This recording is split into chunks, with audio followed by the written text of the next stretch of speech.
Okay, so for our deep dive today, we're tackling something pretty huge, right? Reality TV.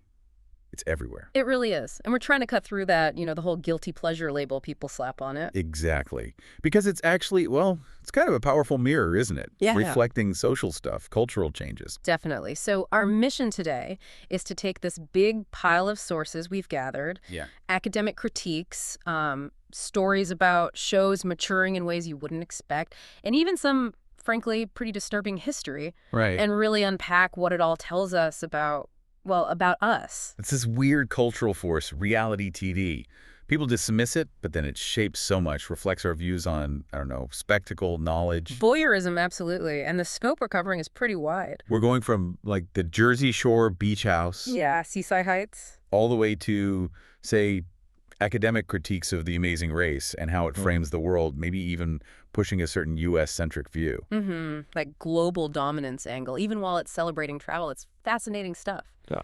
And we can't ignore the darker side either. Those early shows pushing ethical lines. Oh, yeah. Some of that history is genuinely shocking. Accusations of, like, manipulation, even psychological abuse. We have to look at that to see how far things have maybe come. Compared to now, where you have some of these same franchises or similar ones actually talking openly about mental health. It's quite the contrast. So the big question driving this whole thing is, what does all this, the competition, the sometimes raw authenticity, the historical extremes, what does it reveal about what we want to watch? And maybe more importantly, how does it subtly shape how you, the listener, see the world around you? That's what we want to dig into. Okay, let's do it. Okay. All right, let's start with a show that just refuses to fade away. Jersey Shore. It's kind of phenomenal, isn't it? When you count the original run and the revival, Family Vacation, they've clocked over 200 episodes. That is wild. 200 episodes. Most reality shows barely make it past a few seasons. And get this, the revival, Family Vacation, has actually aired more seasons now than the original Jersey Shore did. No way. Really? Yeah. It speaks volumes about its staying power. They even had this big 15-year anniversary celebration recently. What'd they do? Rent out some fancy LA club? No, that's the cool part. They went right back to the source. The finale was in Seaside Heights. At the Shore Store? At the Shore Store. Danny Merck, the owner, the guy they worked for. Yeah. He completely decked the place out, turned it into this venue for a sort of nostalgic awards show, a party for the cast. It was a real full circle moment. That's actually pretty smart, connecting the past and present like that. And that connection is key to understanding why it's still working. The cast themselves say the secret is that the audience basically grew up alongside them. Right. The people who watched them fist pumping in their early 20s are now maybe dealing with mortgages and kids, just like the cast is. Exactly. That's the big shift. Jenny, JWoww, she talked about it. She said, they're not the kids staying out till 4 a.m. getting in fights. Or her classic line, passing out with fried cheese balls in their mouths. Right. That's not the focus anymore. The show cleverly pivoted. To what, exactly? More grown-up stuff. Yeah, like really relatable adult experiences. Parenting struggles, navigating divorces, co-parenting, new babies coming along, managing marriages. Stuff that hits home for their original audience, who are likely in their 30s or 40s now. Precisely. It's not just manufactured drama. It feels more grounded in real-life stages. But they haven't completely lost the old vibe, have they? I mean, Snooki still seems like Snooki sometimes. Oh, definitely not. Snooki herself says they still have those OG crazy us moments, Jenny might hit the dance floor hard, or Snooki might take a tumble with a glass of wine. Okay, good. Gotta have some of that classic chaos. It's that mix, right? The relatability of their current lives, plus those occasional throwbacks, keeps both the longtime fans and maybe newer viewers engaged. And this whole evolution, it's had a kind of unexpected outcome, hasn't it? The mental health angle. Yeah, that's been really interesting to see emerge. The cast sees the show now as almost a platform for normalizing therapy, talking openly about mental health struggles. JWoww talked about that too, right? Like the difference between being confused in your 20s versus having more perspective at 40. Exactly. She was saying how important it is to just talk about it, to not be embarrassed about needing help or figuring things out. It's okay. And we saw that play out on screen. Specific examples. For sure. Yeah. Jenny mentioned how Nicole's adoption journey, finding her birth family, was one of the most beautiful and real things she witnessed on the show. That's a world away from GTL and relationship drama. Totally. And Ronnie Ortiz-Macaro, who's obviously had very public struggles, He's now actively positioning himself as an advocate, doing speaking engagements about mental health. The show gives him that reach. So the recent season really leaned into these milestones. Big time. You had Snooki opening her actual physical store, plus that emotional moment of virtually meeting her birth mom. JWoww released her first movie, Devon. You know, busy year for them. And think about the dynamics. Ronnie and his ex, Sammy Giancola. Remember all that drama? Oh, yeah. Intense. Well, the awkwardness is apparently gone now. Sammy came back, but she's married, just had a baby. She even shared her fertility struggles on the show. That's huge. Showing that kind of closure and moving on. Yeah, it sends a powerful message. And then you had Angelina Pivarnik going through the really tough loss of her pet, Peanut. She called Peanut her rock, her stability, watching the others rally around her, support her through that grief. It showed how the group dynamic shifted. It's less about fighting, more like a slightly dysfunctional but ultimately supportive family. And this maturity, it's bleeding into their work outside the show, too. You mentioned JWoww's movie. Yeah, and she's already working on the second one, Nanny Cam. And the subject matter is serious. It deals with postpartum psychosis, a mother struggling with mental illness. That's heavy stuff for a reality star's production. Right. She said she wants it to be a beautiful piece that gives all the mothers their flowers. It really feels like a deliberate choice to use her platform for something meaningful, something tied to this whole maturation theme. Even their vacation plans sound different now. Huh. Yeah, Nicole admitted she let her passport lapse because she had anxiety about leaving her kids. But after a good trip to Jamaica, she's like, okay, I can do this again. And Jenny, still ready to party. Well, she wants to go to Chile. Mostly, she admitted, because she wants to hit up some big international wine festival. Okay, see, that sounds more like the JWoww we know. It's the perfect blend, right? Adult responsibilities, adult anxieties, but still wanting those adult pleasures. It sums up their current vibe pretty well. Okay, so Jersey Shore's evolution is like one possible path for reality TV, but we have to look at the flip side. The darker stuff. Yeah, the genre has this dark and murky history, as one source put it. To really get how far things might have shifted, you got to confront how often producers back in the day just blew past ethical lines. For ratings, for shock value. Exactly. Pushing into manipulation, deception, sometimes stuff that really bordered on psychological abuse, frankly. So we're moving away from relatable GTL folks and into something else entirely. Yeah, engineered cruelty, often disguised as a social experiment. That was a popular justification. Like what?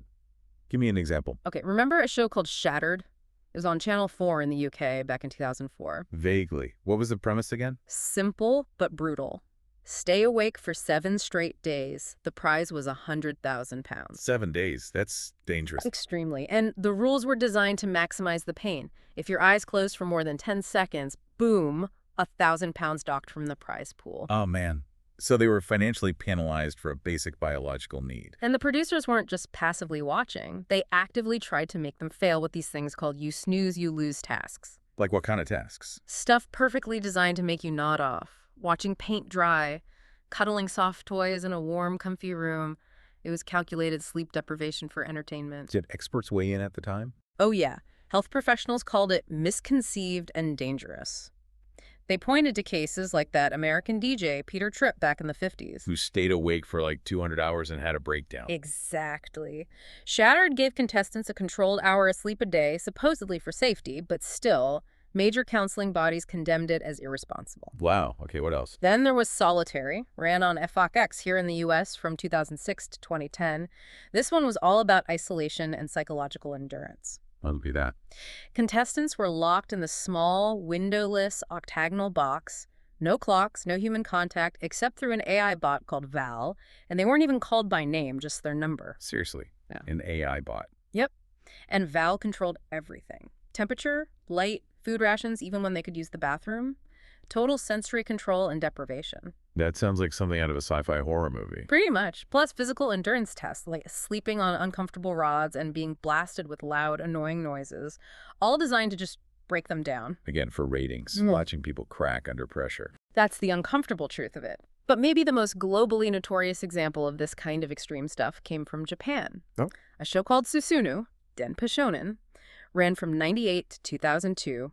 It got branded as just plain evil. Evil? Why? People compared it to a real-life Truman Show, but way darker. They took this comedian, Nasubi, basically kidnapped him, stripped him naked, and locked him in a tiny, empty apartment.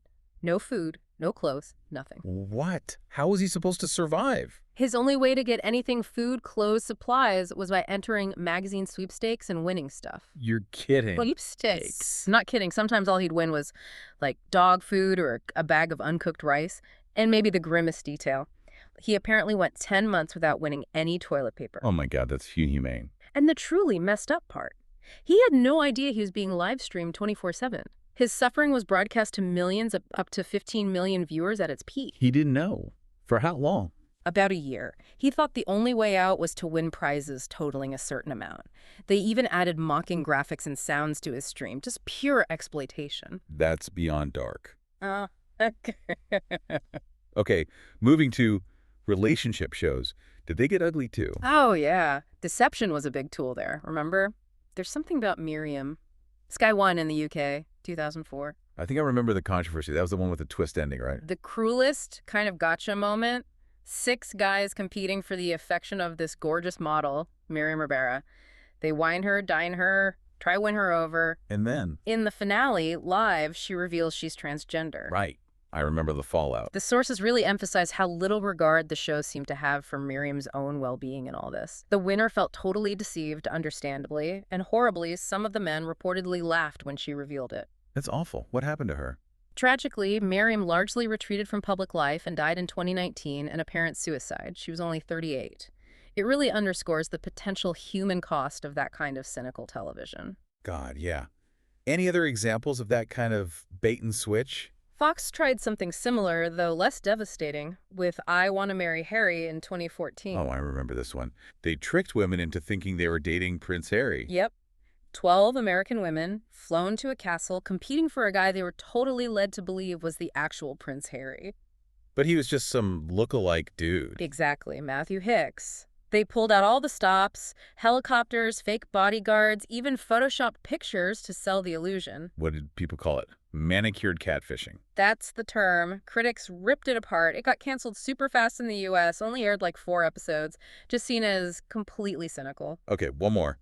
Any truly bizarre ones? How about Sperm Race?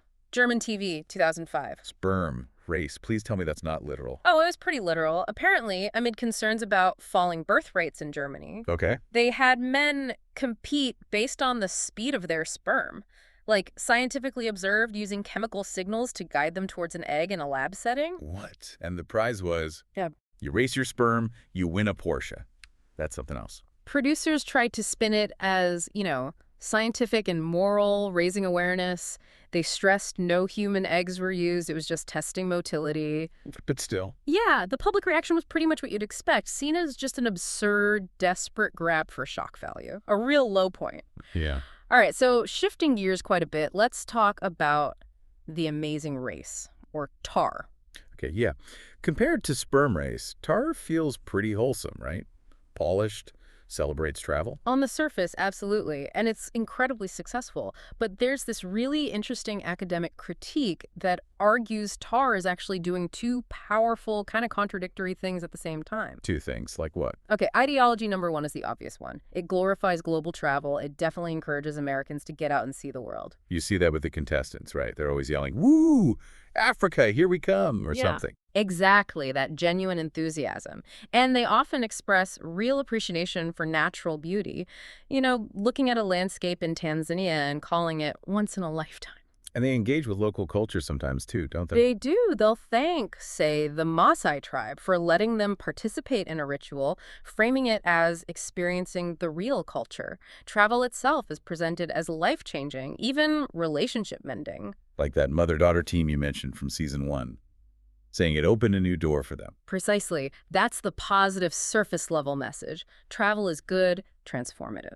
Okay, so what's the conflicting ideology number 2 then? This is where the critique gets sharp. It argues TAR functions as a form of nation branding that subtly promotes American global dominance. Ooh, global dominance. How does a travel race show do that? The argument is that the competition itself implicitly creates a hierarchy of nations, with the U.S. naturally sitting at the top. It positions the American contestants as sort of the masters of globalization. Masters of globalization. That sounds intense for a show where people run around looking for clues. How does that hierarchy get built if they're not saying it out loud? Through a process the critics call othering non-American cultures. It's compared to a kind of modern Orientalism. Orientalism. Okay, refresh my memory on that. Basically, it's when Western perspectives reduce non-Western cultures to exotic stereotypes, maybe romantic, maybe dangerous, but ultimately simplified and existing primarily for the Western person to experience or overcome. So the world becomes just a backdrop for the American's adventure. Exactly. A sounding board, as one source puts it. The focus stays relentlessly on the American experience, their struggles, their triumphs. The places are just stages. How does that othering actually happen in the show? One key way is the displacement of local voices. People from the countries they visit are often reduced to functional roles. They don't get much agency or voice. Like they just point the way to the next clue? Pretty much. Passive pointers. Yep. They become part of the scenery, not fully realized people with their own stories. The Bonosai example you brought up earlier fits here, right? Perfectly. You see the Maasai people, often dressed in traditional clothing to look authentic for the cameras, standing silently, maybe clapping politely. But not really interacting. Right. Their complexity is flattened. There was that one specific moment where a team actually asked a Maasai warrior, "How are you doing?" A genuine human question. And? The camera cut away before he could answer. The show signaled that his answer wasn't as important as keeping the focus on the American racer's progress. That's subtle but telling.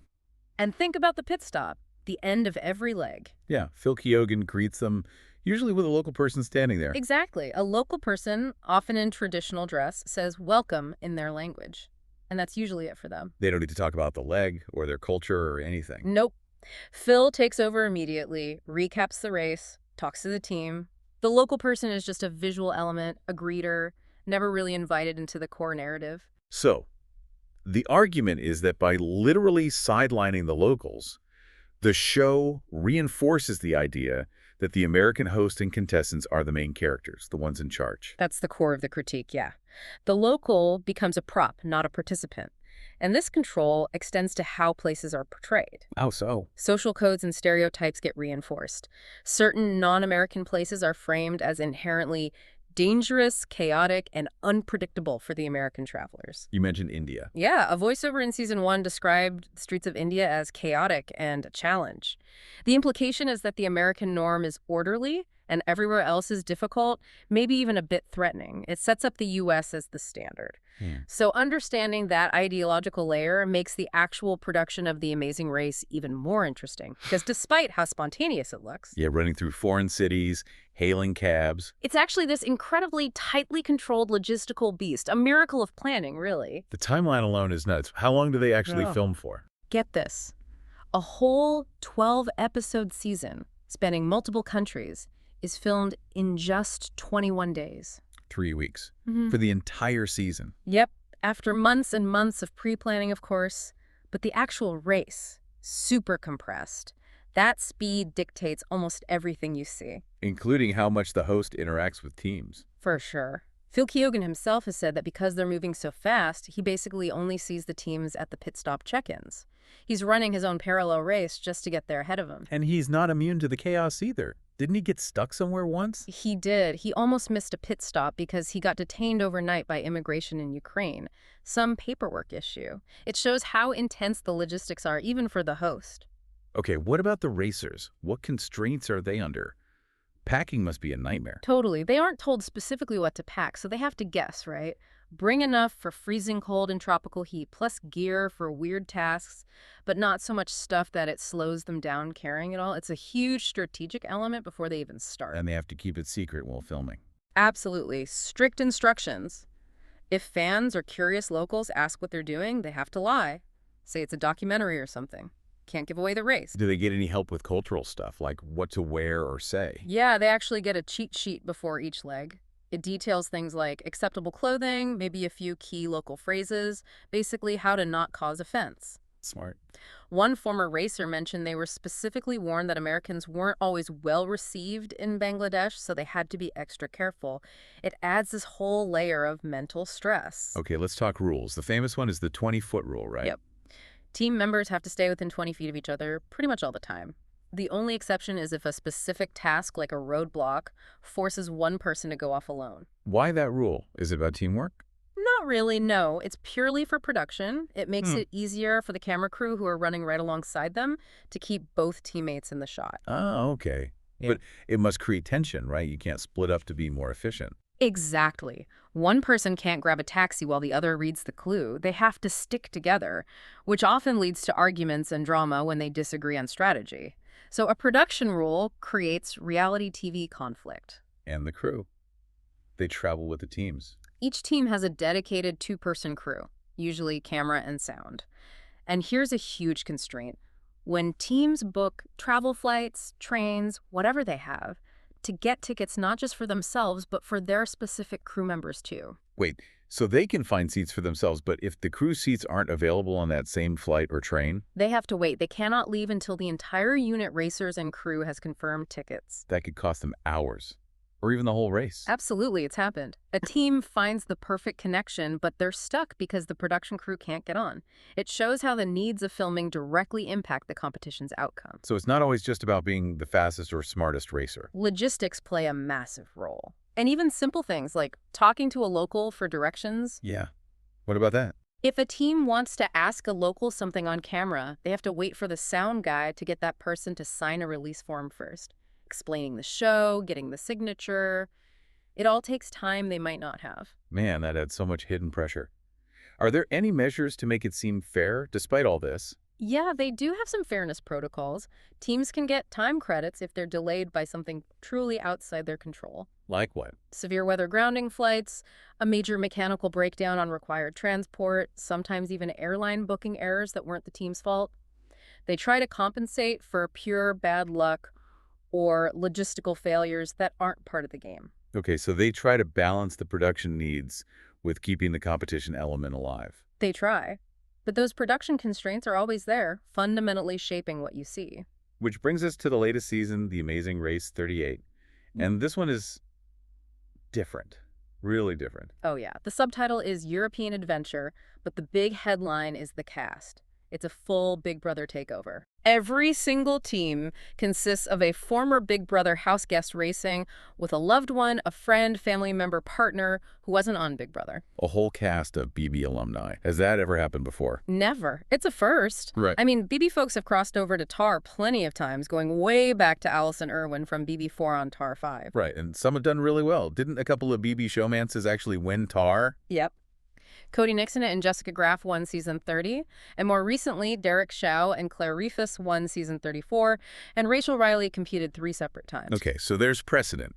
But making the entire cast BB vets, Yeah. that changes the dynamic completely, doesn't it? Hugely. Think about it. Big Brother players are masters of strategy, social manipulation, reading people, endurance comps, complex alliances. They're not your average excited tourist running the race. They're gamers. Exactly. This isn't a cast of random nice Americans. It's a field of seasoned competitors who understand how reality TV works from the inside. The strategic potential is off the charts. Who are some of the big names competing? Any winners? Oh yeah, 3 BB winners in the mix. Chelsea Bauman, who just won BB26. The first woman to win unanimously, right? That's her. Total strategic dominance. She's racing with her dad, Jack. Okay, who else? Jag Baines, winner of BB25. He's racing with his brother, Jazz. Jag's win was wild. He was evicted, came right back, and then won a record 10 competitions. 10 comps. Okay, that's a physical and mental threat right there. Definitely. And then you have Taylor Hale, the winner of BB24. The one who won the game and America's favorite house guest. That Unprecedented. Showed incredible social resilience and strategic skill.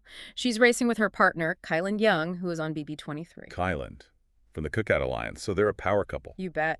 And speaking of alliances, that's another layer. You've got Kylan racing with Taylor. You've got Joseph Abden from BB24's Leftovers Alliance racing with his brother Adam. They already know each other's games, their strengths, their weaknesses. Exactly. Pre-existing relationships and rivalries. It could lead to instant mega alliances or immediate targeting, stuff you don't usually see with strangers on TAR. Any other fan favorites? Tucker DeLaurier from BB26 is racing with his brother Eric.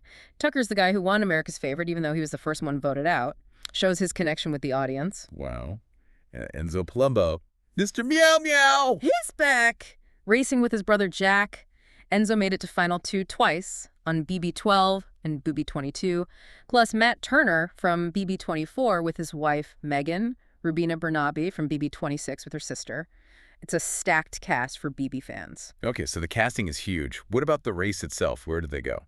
The filming was pretty recent, March 17th to April 9th this year, 2025, and the route was very Europe-focused, hence the subtitle. Where did it start? Somewhere significant. Super significant. They started in Hoorn in the Netherlands. Why Hoorn? It's the birthplace of the entire Big Brother franchise globally, a direct nod to the cast's origins. Nice touch. And then where? 9 countries, 12 legs. Reports mention the Czech Republic, Prague, Kutna Hora, Hungary, Budapest, with teases about bathing like a king and a Houdini-themed task. Sounds cool. Then Croatia, specifically Dubrovnik, Romania, hitting Bucharest, the massive Palace of the Parliament, and apparently a huge skydiving task from nearly 13,000 feet. Greece, Athens, Italy, Vigevano, France, Paris. And the finish line was back in the U.S. in New York City at Yankee Stadium. Okay, solid route. Any twists this season besides the cast? One huge one right at the very beginning. For the first time ever in TAR history, there was a competitive task before the official starting line. Before the race even started, what was it? Happened in Amsterdam. They had to do ice bowling. Ice bowling, okay. And it was high stakes. The winning team got 2 express passes, 1 to keep, 1 they had to give away. Oh, instant strategy. Who won? Kylan and Taylor took it, showed their competitive prowess right away, and they strategically gave the second pass to Jaws and Jag. Setting up an early alliance, maybe? Could be. And the team that came in last in the ice bowling, they got hit with the hazard penalty for the first leg. Who was that? And what was the hazard? That was Jack and Enzo. Their hazard involved eating soused herring, pickled fish, and having to travel around using this ridiculous giant wooden clog-shaped cargo bike. Definitely a disadvantage. And guess what? They were the first team eliminated. Wow. So that pre-race task had immediate consequences. The game started before the game started. Exactly. It signals that this season, with this cast, the strategic maneuvering kicked off from moment 1. Hashtag tag outro. Okay, so wrapping this up, we've covered a lot of ground here in the world of reality TV. We really have. From those genuinely troubling early experiments, the shows like Shattered or Susunu, Denpa Shonen that really pushed ethical limits. Yeah, the Deception in Miriam or I Want to Marry Harry. Right. All the way to something like Jersey Shore, Family Vacation, which kind of amazingly has matured into a platform discussing things like mental health, adoption, grief. A real evolution. Yeah. But then we also looked at the critical lens on a show like The Amazing Race. Even when it seems positive, celebrating travel. There's that underlying argument about ideology, right? How the structure itself, the way local voices are sometimes sidelined, might subtly reinforce a kind of American-centric worldview, defining the self versus the other. It makes you think about the production itself. Yeah. We talked about the intense control in those early, dark shows. But even now, with TAR, the logistics are incredibly controlled, right? Absolutely. The 21-day shoot, the 20-foot rule, the secrecy, managing the crew. It's all meticulously managed. So here's the question that leaves me with connecting those threads. Given that control and the history of manipulation, what does our continued appetite for these real-life struggles, these rapid-fire global tours, really mean? Yeah. Are we, as viewers, seeking genuine human connection? Or are we maybe just consuming a very carefully curated, easily digestible, sort of prepackaged version of reality in the world? That's a heavy thought. And one more, looking forward. This Big Brother takeover of The Amazing Race. Yeah, that unprecedented crossover. How might that change things? When you fill a race that relies on navigating the real world with people who are experts at navigating the artificial world of reality TV competition, what happens? Will strategy and alliances completely overshadow the travel and task completion? Will they break the format in ways producers didn't expect? How does the race adapt when the racers know the game inside and out? Definitely something to watch for. Lots to think about until our next deep dive.